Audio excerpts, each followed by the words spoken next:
कार्तिक और मुकेश जी जब बात करके अंदर पार्टी एरिया में आए तब देखा कि केक काटने की तैयारी हो रही थी।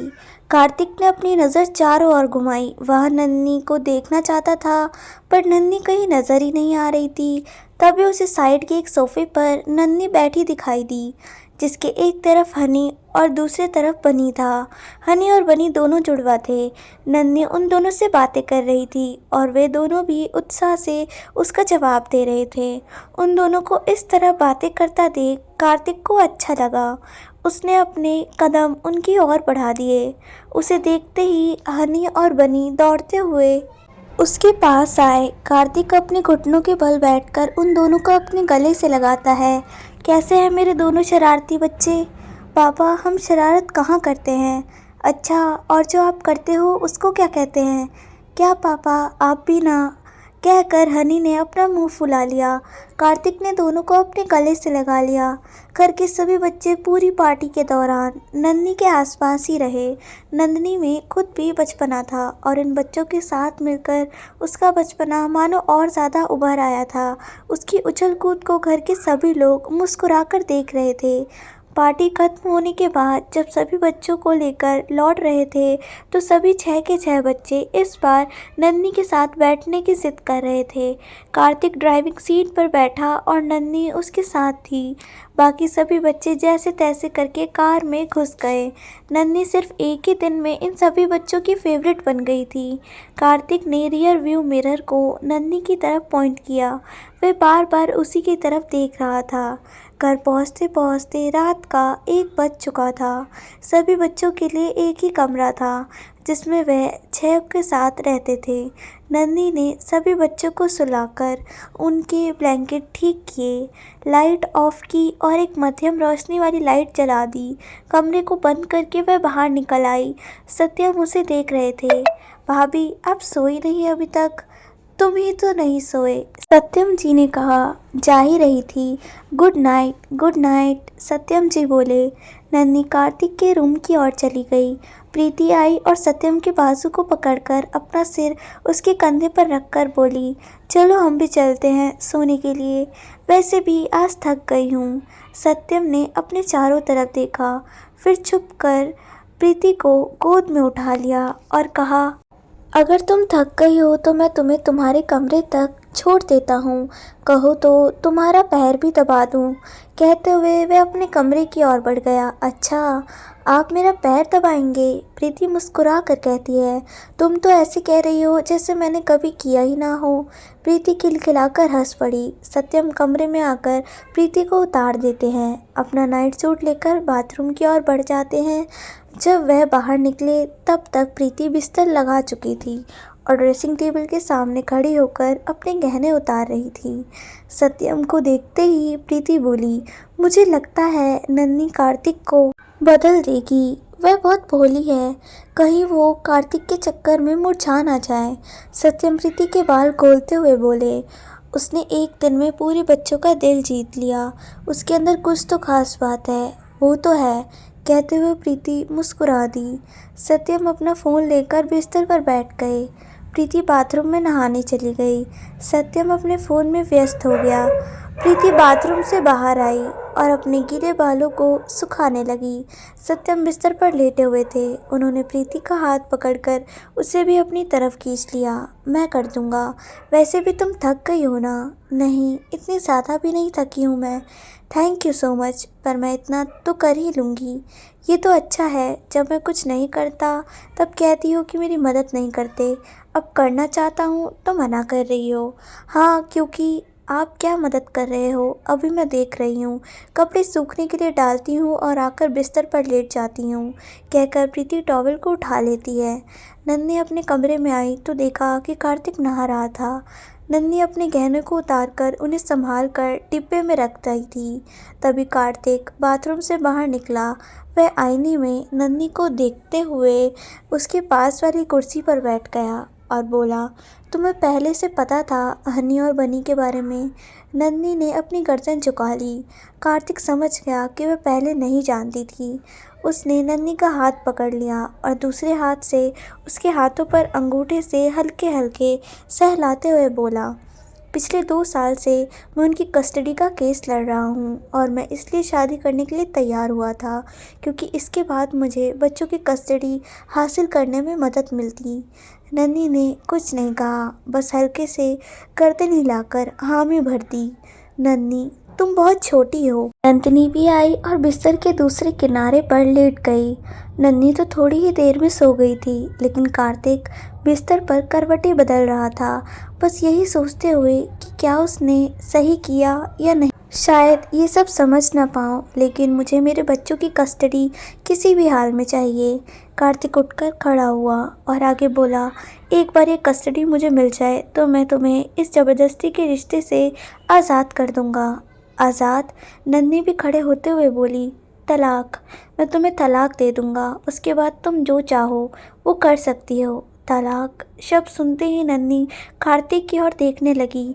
जहाँ वह इस रिश्ते को निभाने की सोच रही थी, वहीं कार्तिक के दिमाग में तलाक तक की बात पहुंच चुकी थी। कार्तिक बिना कुछ बोले जाकर बिस्तर पर लेट गया। कार्तिक करवट लेता रहा और बार बार नन्ही की तरफ देखता रहा। वह देख रहा था नन्ही जो कि एक तरफ करवट लेकर लेटी, फिर दोबारा पलटी नहीं। 2-3 दिनों में नन्ही को उसने सोते हुए देखा था। वह 1 घंटे से ज़्यादा एक तरफ मुंह के रह नहीं सकती थी। उसे सच में रात को नन्ही के पास रहना अच्छा लगने लगा था। वह चाहता था कि नन्ही सो जाए तो वो नन्ही को अपनी तरफ लेके सो जाता। तभी कार्तिक के दिमाग में आया, शायद नन्ही सोई नहीं है। उसने अपना हाथ बढ़ाकर उसके कंधे पर रखा और धीरे से आवाज़ दिया, नन्ही, नंदनी, नंदनी। उसकी आंखों में आंसू भरा हुआ था। कार्तिक जो कि अब तक लेटा हुआ था, नन्ही को अपने करीब खींचकर उसके आंसू पोंछते हुए बोला, क्या हुआ, रो क्यों रही हो? नन्ही ने अपने आप को कार्तिक से छुड़ाया और फिर से अपनी जगह पर जाकर लेट गई। कार्तिक उठकर नन्ही की तरफ आया और दूसरी तरफ जाकर घुटनों के बल बैठकर बोला, क्या हुआ, तुम्हारी आंखें लाल हो चुकी हैं रो रो कर। नन्ही उठकर बैठी और अपने हथेली के पीछे से अपने दोनों गालों पर आंसुओं को पोंछ कर बोली, आपको क्या करना? क्या हुआ, नहीं हुआ, आप जाइए, सो जाइए। नन्ही कार्तिक उसके सामने आकर बैठ गया। नन्ही जो कि अब तक चुप रो रही थी, अब सुबक सुबक कर रोने लगी। बताओगी तभी समझ में आएगा ना? कार्तिक ने कहा, वही तो, आप ही बताओगे तभी समझ आएगा ना क्या हुआ है। सच में आपकी वजह से ही रो रही हूँ, मैं क्या करूँ? वह ज़ोर से रोने लगी। कार्तिक दरवाजे की तरफ देखता है, दरवाज़ा बंद था। उसने आंखें बंद की, एक गहरी सांस ली और फिर नन्ही से बोला, मैंने तुम्हें रुलाया? क्या किया मैंने? अभी किसने मुझसे कहा कि मुझे तलाक दे देंगे? कार्तिक अपनी पलकें झुकाकर नीचे की तरफ देखने लगता है। मुझे नहीं पता आप क्या सोच रहे हो मेरे बारे में। मुझे ये भी नहीं पता कि कभी मैं आपको अच्छी लगूंगी भी या नहीं, पर आप मुझे अच्छे लग रहे हो। मुझे नहीं चाहिए तलाक। नन्ही ने अपनी बात कह दी। कार्तिक नज़रों को ऊपर करता है, नन्ही को देखने लगता है। कितनी आसानी से नन्ही ने अपने दिल की बात कह दी थी। भले ही ये प्यार का इजहार नहीं था, लेकिन ये उसे रिश्ते को स्वीकारना था जो इन दोनों के बीच में बन चुका था। नन्ही साफ शब्दों में कह रही है कि वह इस रिश्ते को वक्त देगी, इतनी आसानी से नहीं छोड़ेगी। तुम्हें पता है ना मेरी और तुम्हारी उम्र में कितना ज़्यादा फासला है? कार्तिक ने कहा। पता है, आपको पता है कल मेरे पापा आए थे, उन्होंने मुझे क्या कहा? क्या कहा? उन्होंने मुझे कहा कि मैं यह ना समझूं कि आप उम्र में मुझसे बड़े हो, क्योंकि इस हमारे रिश्ते पर कोई फ़र्क नहीं पड़ेगा। मेरे माँ पापा 5 साल छोटी थी, लेकिन मेरे पापा से पहले चली गई। मेरी थोड़ी ना गलती है कि मैं आपसे 13 साल बाद इस दुनिया में आई। लेकिन क्या आपकी गलती नहीं है कि शादी करने के बाद मुझे तलाक की धमकी दे रहे हैं हो? मैं तुम्हें धमकी नहीं दे रहा, झूठ, साफ साफ झूठ। बोलती हुई नन्ही फिर से अपने आंसू को पोंछा। क्या झूठ? कार्तिक ने कहा। अभी अभी आप मुझे कहा कि मुझे छोड़ देंगे। हाँ, क्योंकि मुझे लगा शायद तुम खुश नहीं हो। कार्तिक ने भी अपनी बात कही। आपने मुझसे बात की, पूछा कि मैं क्या चाहती हूँ क्या नहीं। कार्तिक की भी गलती का एहसास हो रहा था। क्या बोलता, इसलिए चुप रहा। क्या आपने मुझे जानना चाहा कि मैं क्या चाहती हूँ? भले ही शादी किसी भी हालत में हुई, लेकिन हो तो गई ना। कार्तिक खामोश था। वह नन्ही से बड़ा था और उससे ज़्यादा समझदार भी, लेकिन अभी नन्ही की बातें समझदारी वाली थी और कार्तिक की नादानी वाली। क्या आपकी ज़िंदगी में कोई और है? नन्ही ने कहा। नन्ही, कैसी बातें कर रही हो? अगर होती तो तुमसे शादी करता क्या? कार्तिक ने अजीब सा मुंह बनाते हुए कहा। मेरे भी ज़िंदगी में कोई नहीं है, तो क्या हम एक दूसरे में प्यार नहीं ढूंढ सकते? क्या पता आपको जैसी बीवी चाहिए वो मैं हूँ और मुझे जो लड़का चाहिए था वो आप हो। कार्तिक ने उसके बाल, जो कि पूरे उसके चेहरे को ढक रहे थे, दोनों तरफ से कान के पीछे करते हुए बोला, तुम निभाओगी शादी? नन्ही ने ज़ोर से अपनी गर्दन हाँ में हिलाते हुए बोली, तो इतनी देर से मैं क्या कह रही हूँ? पछतावा नहीं होगा तुम्हें कि तुम दो? कार्तिक ने भी बिल्कुल उसकी नकल करते हुए अपनी आंखें छोटी कर उसकी आंखों में देखता है, मतलब मेरी चोरी पकड़ी गई। कार्तिक ने अपनी गर्दन हाँ में हिलाई, मतलब आप समझ गए कि मैं आपको शीशे में उतारने की कोशिश कर रही थी। बिल्कुल, और मैं समझ गया कि गर्लफ्रेंड बॉयफ्रेंड के नाम पर अपनी बात मनवाई जा रही है। कार्तिक भी उसकी नकल करते हुए कहता है। नंदी अपने हाथ को झाड़ते हुए बोली, मतलब मेरा इतना सब कुछ करना सब बेकार हुआ। कार्तिक उसके हाथ को पकड़कर खींचता है। नंदी उसकी बाहों में आ गई। बेकार तो नहीं हुआ। बच्चों की माँ हो और एक दो बच्चों के बाप से तुम्हारी शादी हुई है। अच्छा है ना, मुझे प्रेग्नेंट नहीं होना पड़ेगा, ना ही मुझे वह दर्द सहना पड़ेगा जो लड़कियां सहती हैं। अफसोस नहीं होगा कि तुम्हें एक सेकंड हैंड हस्बैंड मिला है। कहकर कार्तिक मुस्कुराकर उसकी ओर देख रहा था। इस वक्त नन्ही बहुत ज़्यादा क्यूट लग रही थी। उसके गाल, नाक, आंखें पूरे लाल हो चुके थे। नन्ही का यह गुलाबी चेहरा कार्तिक को काफ़ी अट्रैक्टिव लग रहा था। सेकंड हैंड, अब इसका तो कोई जवाब नहीं है मेरे पास। वह इतनी भोलेपन से बोली कि कार्तिक कुछ बोल ही नहीं पाया, क्योंकि इस सॉफ्ट टोन में तो मैंने आज तक किसी से बात नहीं की। मेरा दिमाग तो हमेशा गर्म रहता है, तो मैं कुछ बोल दूंगा तो रो मत देना। नन्ही अपने हाथ को आगे करके बोली, फिर आज से हम गर्लफ्रेंड बॉयफ्रेंड। वॉट, अब ये क्या है? कार्तिक बोला, शुरुआत तो हमेशा दोस्ती से होती है ना, बॉयफ्रेंड नहीं हो सकता है क्या? नन्ही ने कहा। Good point. कह कार्तिक ने अपना हाथ नन्ही के हाथ में दिया। मेरी जिन सहेलियों के बॉयफ्रेंड है ना, उनके बॉयफ्रेंड उनकी सभी बातें मानते हैं, सभी नखरे भी उठाते हैं। आपको भी वही करना होगा। नन्ही चहकते हुए बोली। कार्तिक ने हाँ में गर्दन हिलाते हुए कहा, मतलब तुम ये कह रही हो कि मैं अब तुम्हारी सारी बातें मानूंगा? नन्ही पलटी मार के बेड पर बैठी और अपने दोनों हाथों को अपने पैरों पर रखते हुए बोली, आप तो बहुत समझदार हैं, तुरंत समझ गए सब कुछ। कार्तिक भी उसके सामने बिल्कुल वैसे ही पलथी मारकर बैठा और अपने दोनों हाथों को अपने पैर पर रखते हुए बोला, बिल्कुल, और मैं अब ये भी समझ गया हूँ कि तुम किस तरह मुझे टोपी में पहनने की कोशिश कर रही हो। नन्ही अपनी आंखें छोटी करके कार्तिक की आंखों में देखती है। मैं सोच रहा हूँ कि आज तक कभी बॉयफ्रेंड नहीं बना किसी का। बीवी तो आज नहीं तो कल बन ही जाएगी, गर्लफ्रेंड भी बनाकर देख लेनी चाहिए। कहकर कार्तिक ने नन्ही के माथे को चूमा। कार्तिक नन्ही का हाथ पकड़कर उसे बाथरूम की तरफ लेकर गया। चलो अब जल्दी से फेस वॉश करके बाहर आ जाओ, कहकर बेड पर आ गया। थोड़ी देर बाद नन्ही भी फ्रेश होकर आती है। वह अपने किनारे में सो रही थी जब कार्तिक बिस्तर के बीच में आ गया और उसके हाथ को पकड़कर अपने ऊपर खींचते हुए बोला, जो जब वक्त देना ही है तो मुझे भी दो। वह तो उसने आज तक जिंदगी में कभी बोला ही नहीं था। नन्ही हंसे या ना हंसे, पर कार्तिक की हंसी रुक नहीं रही थी और कार्तिक को इस तरह से हंसते देखकर नन्ही के चेहरे पर भी मुस्कुराहट आ चुकी थी। नन्ही कार्तिक को देख रही थी, जो कि इस वक्त सब कुछ भूलकर हंस रहा था। कार्तिक के चेहरे की मुस्कुराहट देखकर नन्ही मानो उसमें खो चुकी थी और मुस्कुराकर एकटक कार्तिक को देख रही। कार्तिक का जब हंसना रुका तो नन्ही को देखते हुए बोला, अब पक्का कल मैं 2-4 जोक सुन याद करके रखूँगा, ताकि कभी अगर तुम रो दो तो मेरी वजह से तुम्हें वह सुनाकर तुम्हें हंसा सकूं। मतलब अब कल भी मुझे रुलाएंगे? नन्ही की आंखें फिर भरने को आई। हे नन्ही, प्लीज़ डोंट क्राई, कहकर उसके हाथ को थामा। देखो नन्ही, मैं खुद नहीं जानता मैं ये कैसे कह रहा हूँ। उसके कंधे को खींचा और अपने करीब करके अपने सीने से लगाते हुए बोला, तुम्हें सच में पछतावा नहीं होगा इस रिश्ते से। माही ने उसके सीने पर रखे हुए अपने सर को ना में हिला दिया।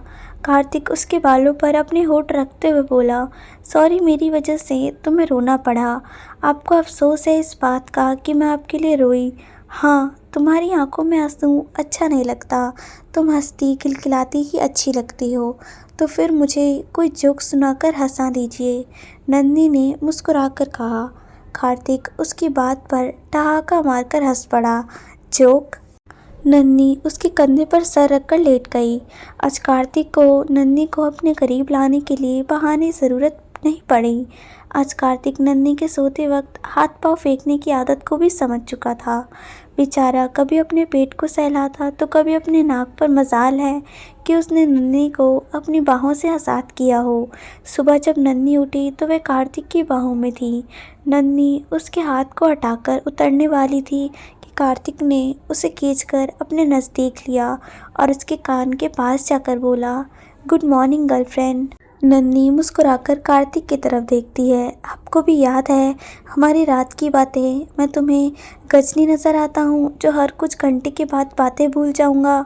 नन्ही भी मुस्कुराकर गुड मॉर्निंग बोल मोबाइल लेकर अपने पापा को कॉल करने के लिए गैलरी की ओर बढ़ गई। कार्तिक मुस्कुराते हुए उसी की ओर देख रहा था। इतना बदला हुआ उसने आज तक अपने आप को कभी महसूस नहीं किया था। लोग उससे घमंडी कैसे थे, पर वह नन्ही के लिए बदल रहा था। आज नन्ही की आवाज़ में एक सच्ची हंसी थी जो कि उसके पापा को महसूस हो रही थी। क्या बात है, मेरा बच्चा आज बहुत खुश है। रघुवीर जी बोले, हाँ पापा, मैं बहुत खुश हूँ। आपने कहा था ना कि मेरे मन में क्या है मुझे कार्तिक जी से बोलना चाहिए। मैं सब उनको कह दिया। पापा, कार्तिक ने तुम्हें डांटा तो नहीं? रघुवीर जी ने चिंता करते हुए पूछा। नन्ही खिलखिलाकर हंसते हुए बोली, आपको मेरी हंसी से लग रहा है कि मुझे डांट मिलती तो मैं इतना मुस्कुराऊंगी। भगवान तुम्हें खुश रखे। ठीक है पापा, अभी रखती हूँ। वह वापस कमरे में आती है। कार्तिक अपनी जिम की ओर चला गया था। नन्ही भी नहाकर पूजा करने के लिए पूजा घर की ओर बढ़ गई। कार्तिक अपने ऑफिस में बैठा काम कर रहा था जब उसकी सेक्रेटरी ने आकर उसे एक फ़ाइल दी। अपने काम को छोड़कर कार्तिक उस फाइल को उसके हाथ से लेता है और उसके पहले पन्ने को देखा और पेज पर देखते ही उसके चेहरे पर एक छोटी सी मुस्कुराहट आती है। ये तस्वीर नन्ही की थी। कार्तिक ने नन्ही की इन्फॉर्मेशन निकालने के लिए कहा था जो इस वक्त उसके सामने थी। उसने उस फाइल में मौजूद और भी फ़ोटोग्राफ्स को देखा और धीरे धीरे उसके चेहरे से हंसी गायब होने लगी। तस्वीर में नन्ही एक लड़के के साथ थी। किसी में उसके गले लगे, किसी में लड़का उसकी चोटी खींच रहा है, किसी में उसको कंधे पर बिठाए हुआ है तो किसी में गोद में सर रखकर लेटा हुआ है। तस्वीर लगभग साफ साफ पता चल रहा था कि वह दोनों कितने करीब हैं। कार्तिक में फाइल में पड़ा उस लड़के का नाम अर्पित है। दोनों एक ही क्लास में पढ़ते हैं और दोनों की दोस्ती लगभग 16 साल पुरानी है। कार्तिक अपने मन में कहता है, 16 साल पुरानी, यानी कि जब ये दोनों 4-5 साल के थे तब से दूसरे को जानते हैं। वह आगे क्या लिखा हुआ है ये पढ़ना छोड़ चुका था। उसने फाइल में लिखे हुए आगे के शब्द को यूं ही छोड़ और उन तस्वीरों को देखने लगा। उन तस्वीरों पर उसकी नज़र जम चुकी थी और मुट्ठियाँ इतनी कसने लगी थी कि तस्वीर फटने लगी थी। उसने उस फाइल को अपने से दूर धकेले और कुर्सी पर अपने सर को टिकाकर अपनी आंखें बंद कर ली। गुस्से से अपने दांत को दबा रहा था। झूठ बोलकर रिश्ते की शुरुआत कर रही थी। तुम मुझसे कह रही थी कि ज़िंदगी में कोई लड़का नहीं है। जितनी भी तस्वीर तुम्हारी इसके साथ है, इससे अंदाज़ा लगा सकता हूँ कि तुम दोनों कितने करीब हो। I hate you. तुम्हारी मासूमियत से धोखा खा गया मैं। तुम्हारे भोले चेहरे के पीछे जो छुपा हुआ है मैं नहीं देख पाया। मैं जैसा था वैसा ही अच्छा था। तुम्हारे लिए बदलना मेरी ज़िंदगी की सबसे बड़ी गलती थी। वह उठा और उसे फाइल को अपने ड्रॉर में डालकर ऑफिस के बाहर निकल गया। कार्तिक अपनी कार को ड्राइव करके एक सुनसान समुद्र के किनारे पहुंचा था। वह एक सुनसान जगह पर बैठे वे समुद्र की लहरों को देख रहा था और क्या सोच रहा है ये अंदाज़ा लगाना उसके चेहरे को देखकर ये अंदाज़ा लगाना बहुत मुश्किल था। पर इतना ज़रूर था कि वह गुस्से में था और यह गुस्सा उसे नन्ही के ऊपर आ रहा था। वे जाने कब तक वहाँ बैठा रहा। यहाँ घर पर सब खाना खा चुके थे। उसे फ़ोन लगा रहे थे पर उसे कोई कांटेक्ट नहीं हो पा रहा था। सत्यम जी अरविंद से बोले, क्या तुम्हारे सामने ही वह ऑफिस से निकला था? हाँ भैया, मैंने खुद देखा था भाई को निकलते हुए। कहाँ रहा जाता था ये लड़का, कहकर सत्यम जी ने फिर से फ़ोन लिया और फ़ोन लगाया।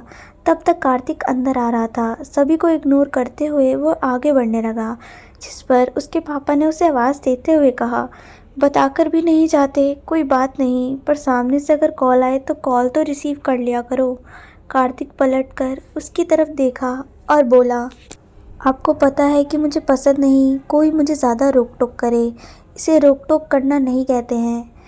कार्तिक, फिक्र होती है हमें तुम्हारी, सत्यम जी ने कहा। मैं कोई छोटा बच्चा नहीं हूँ जिससे आप इतनी फिक्र करो, कहकर कार्तिक अपने कमरे की ओर चला गया। नन्ही भी अभी सोफे पर बैठे उसी का इंतज़ार कर रही थी। कार्तिक को देखते ही वे खड़े होकर कार्तिक की ओर बढ़ते हुए बोली, कहाँ थे आपका कार्तिक जी, सभी परेशान थे आपके लिए। कार्तिक गुस्से से उसकी ओर देखता है और इग्नोर करते हुए बाथरूम की ओर चला जाता है। उसने शावर चालू किया और इसके नीचे खड़ा हो गया। उसकी आंखें बंद थी और बंद आंखों के सामने अभी भी वह तस्वीर उसे दिखाई दे रही थी जिसमें नन्ही अर्पित के साथ थी। उसने अपनी आंखें खोली। उसकी आंखों में गुलाबी नसें साफ दिखाई दे रही थी। सांस गहरी होती जा रही थी। उसने अपने हाथों की मुट्ठी बनाकर 2-3 बार दीवार पर मार मार कर अपने गुस्से को कंट्रोल करने की कोशिश की। यह नन्ही ये सोचकर परेशान थी कि कार्तिक को क्या हुआ है। सुबह तक तो सब ठीक था। तभी कार्तिक बाथरूम से बाहर निकला, एक टॉवेल को लपेटकर और दूसरे टॉवेल को अपने गले में लटकाकर वह अपने बेड की तरफ जा रहा था। कार्तिक जी, आप यहाँ पर खाएंगे या नीचे खाएंगे? नन्ही ने कहा। कार्तिक ने कोई जवाब नहीं दिया। अलमारी से अपने कपड़े निकालने लगा। कार्तिक जी सुनिए ना। कार्तिक बिना कोई जवाब दिए अपने कपड़े लेता है और उसे वहीं पर पहनने रखता है। नन्ही आगे बढ़कर उसके हाथ से टॉवेल लेने जाती है तो उसके हाथे को झटक कर टॉवेल ज़मीन पर फेंकते हुए बोला, दूर रहो मुझसे। क्या हुआ कार्तिक जी, कहकर नन्ही उसके हाथ को पकड़ने लगी। कार्तिक अपने हाथ को पीछे करते हुए बोला, मुझसे और मेरी चीज़ों से दूर रहना। क्या हुआ कार्तिक जी? नन्ही फिर से अपने हाथ आगे बढ़ाती है। शट अप, मैंने जो कहा वह ध्यान से अपने सुनो, याद रखो। उसने अपनी उंगली नन्ही की ओर पॉइंट करते हुए कहा। धीरे धीरे आंसू उसके गाल पर लुढ़कने लगे और वह वहीं कार्तिक को देखते हुए रोने लगी। नन्ही के रोते हुए चेहरे को देखकर कार्तिक को बुरा लग रहा था। पता नहीं क्यों अभी भी उसे वो मासूम लग रही थी। उसकी आंखों में सच्चाई लग रही थी, लेकिन जो तस्वीर वह देखकर आया था वह उसकी आंखों के सामने अभी भी घूम रही थी। टॉवेल को वहाँ फेंकते हुए उसने अपना लैपटॉप बैग ओपन करके उसने एक पेपर निकाला और नन्ही की ओर बढ़ते हुए बोला, साइन करो इस पर। नन्ही बस रोई जा रही थी। उसने पेपर्स को हाथ भी नहीं लगाया। कार्तिक उसके हाथ पकड़ता है और साथ में उस पेपर को थामते हुए बोलता है, साइन कर दो नन्ही। अपने दूसरे हाथ से अपने आंखों को पूछा, उसे पेपर को देखा जिस पर लिखा था डिवोर्स पेपर। डाइवोर्स पेपर, ये सब क्या है कार्तिक जी? नन्ही रोते रोते हैरानी से कार्तिक से पूछी। तलाक के पेपर हैं, साइन कर दो ताकि तुम आज़ाद हो जाओ अपनी ज़िंदगी जीने के लिए और खुश रहो जहाँ और जिसके साथ तुम रहना चाहती हो। कार्तिक ने कहा, मैं आपके साथ रहना चाहती हूँ। मैंने रात को ही आपको कहा था ये बात। उसने तलाक पेपर को बेड पर ऊपर फेंका और अपने आंसू को पोंछते हुए कार्तिक के सामने जाकर खड़ी हो गई। कार्तिक ने नन्ही के चेहरे को देखा। कोई छल, कोई कपट कुछ नहीं था उसके चेहरे पर। वह अभी कार्तिक को वैसे ही मासूम नजर आती थी जैसे शादी वाले दिन नजर आई थी। उसने अपने आप से कहा, इसी चेहरे पर तो धोखा खा गया मैं। इंसान को देखकर पहचान जाता हूँ और तुम्हें देख पर भी नहीं समझ पाया। मैं नहीं करूँगी साइन पेपर्स पर। नन्ही बेड पर जाकर बैठ गई। कार्तिक गुस्से से स्टडी रूम की ओर चला गया। उसका स्टडी रूम बाथरूम से लगता था। कुछ देर तक बेड पर बैठी रही। कितने खुश थी वो आज। प्यार मोहब्बत ये सब नहीं जानती, पर वह इतना जानती थी कि उसकी शादी हो चुकी है। कार्तिक से और कार्तिक उसे अच्छा लगता है। वह अपने आप को और कार्तिक को समय देना चाहती थी ताकि वह दोनों इस रिश्ते को खुशी खुशी अपना सके। और अचानक ये तलाक उसने अपनी गर्दन ना में हिलाते हुए और कहा, बिल्कुल नहीं, मैं नहीं मानूंगी। क्यों दे रहे हैं तलाक, पहले बताना पड़ेगा। अपने भोलेपन में अपने आंखों के आंसू को अपने हथेली से पोंछते हुए वहाँ बैठकर सुबह कर रोती रही। यह स्टडी रूम में कार्तिक काम करने के बजाय गुस्से से यहाँ से वहाँ टहल रहा था। नन्ही को ज़्यादा दुनियादारी की बातें समझ नहीं आती थी। एक तो उम्र भी नहीं थी, दूसरी कभी उसके पापा ने उसे दुनियादारी के बीच में रखा ही नहीं। कॉलेज से घर, घर से कॉलेज, उतनी ही उसकी दुनिया हुआ करती थी। तभी उसे अर्पित का याद आया और वह अर्पित को कॉल करने का सोचती है। उसने मोबाइल में टाइम देखा, काफ़ी रात हो गया था। उसने मोबाइल साइड में रखकर कहा, अभी सो गया होगा, कल फ़ोन करूँगी। वह बिस्तर पर लेट कर रोती रही और कब सो गई उसे खुद भी पता नहीं चला। जब कार्तिक अंदर आया तब उसने देखा कि नन्ही सोई हुई थी। उसके चेहरे पर आंसू, उसे देखकर कोई भी कह सकता था कि वह कितना रोई होगी। आंसू से भीगी हुई उसके गाल सूख का निशान पड़ चुका था। कार्तिक कुछ पल के लिए उसे यूं ही देखता रहा, फिर वहां से तकिया लिया और जाकर सोफे पर लेट गया। सोफा उसकी हाइट के बराबर का नहीं था, लेकिन अभी फ़िलहाल चाहता था कि वह बेड पर सोएगा तो अपने आप को नन्ही से दूर नहीं कर पाएगा। उसने अपने पैरों को मोड़ा और सोफे पर सो गया। सुबह नन्ही ने जब आंखें खोली तो उसने बिस्तर पर कार्तिक को ना देखकर झट से उठकर बैठ गई कि उसकी नज़र सोफे पर गई। कार्तिक को इस तरह अपने पैरों को मोड़ कर सोया देख नन्ही को खुद पर भी गुस्सा आया और कार्तिक पर भी। उसकी आंखों में फिर से आंसू आने लगे। नन्ही को इग्नोर करता हुआ उठकर खड़ा हुआ और अपने जिम एरिया की ओर चला गया। नन्ही फिर उदास हो गई। वह झट से अपने कमरे से बाहर की तरफ निकल गई। उसे पता था और जितनी देरी यहाँ रहेगी कार्तिक इसी तरह से भी उसके साथ व्यवहार करेगा और वह अपने आप को रोने से नहीं रोक सकती है। पूजा घर में उसकी पूजा और आरती की आवाज़ कार्तिक के कानों तक पहुंच जाती है। आज उसकी आरती में उसकी आवाज़ में इतनी खुशी नहीं लग रही थी जैसे बाकी दिनों में थी। शायद बाकी लोग इस बात को समझे ना समझे, पर कार्तिक अच्छी तरह से समझ रहा था कि नन्ही उदास है। अपने टाई को बांधते हुए आईने में देखकर अपने आप से कहता है, पहले उसे लगेगा कि मैं गलत कर रहा हूँ, पर पूरी ज़िंदगी अपने प्यार के बगैर रहने से अच्छा है कि मैं अपने प्यार के साथ रहूँ।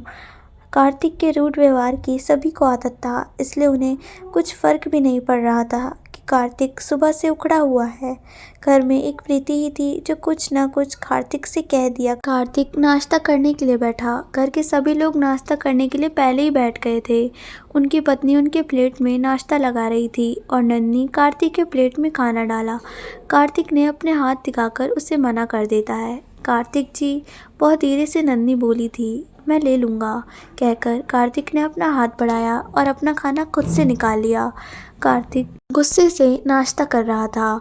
नन्ही कार्तिक को देख रही थी। उसका चेहरा सच में इस वक्त इतना उदास दिख रहा था कि घर के सभी लोग नन्ही को ही देख रहे थे, सिवाय कार्तिक के, जो अपना नाश्ता खाने में अपने आप को व्यस्त दिख रहा था। पर वह भी जानता था इस वक्त सब क्या सोच रहे होंगे।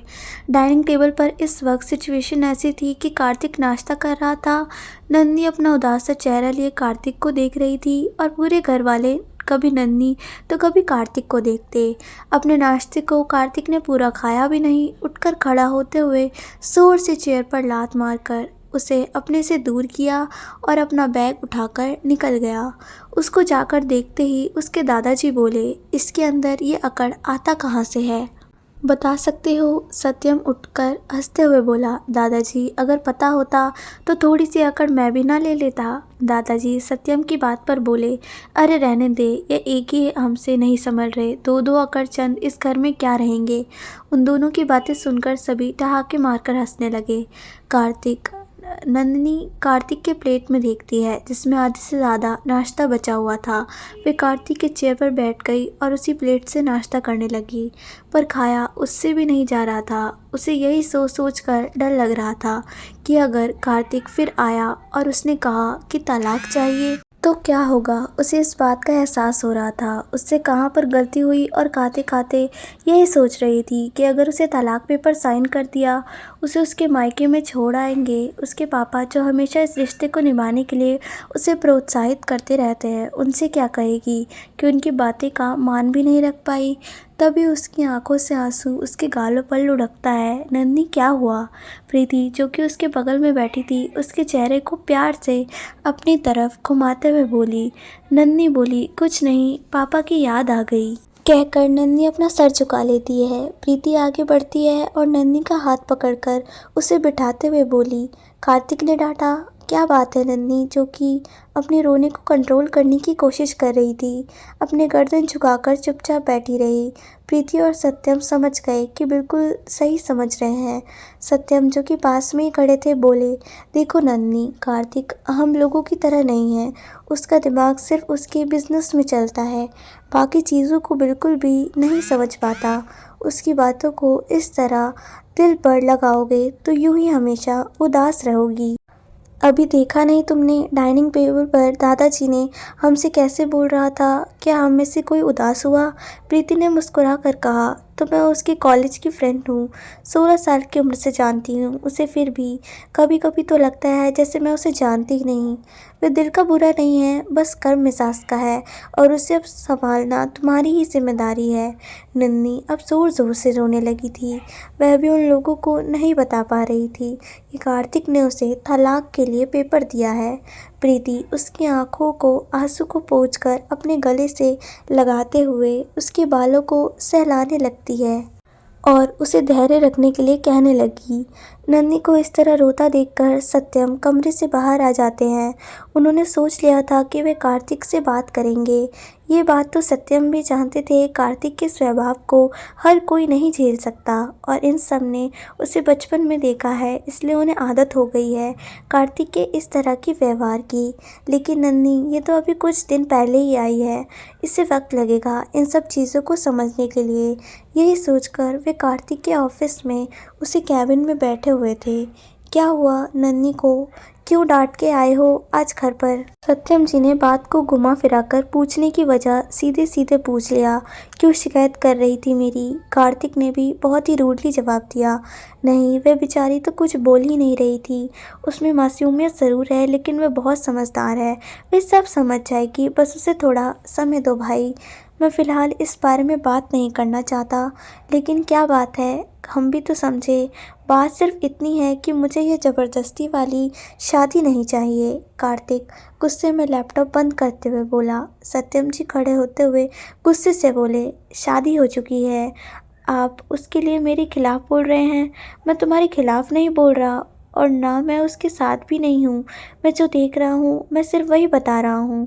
आप देखते रहिए आप जो देखना चाहते हैं। फ़िलहाल मेरे पास इस पर डिस्कस करने के लिए टाइम नहीं है, मेरे पास बहुत काम है। कहते कहते वह अपने कैबिन का दरवाज़ा खोल चुका था और उसने ज़ोर से दरवाजे को बंद करते हुए बाहर निकल गया। सत्यम जी बंद दरवाजे को देखते रह गए। आप लोगों को ये कहानी कैसी लग रही है मुझे कमेंट कर कर ज़रूर बताइएगा।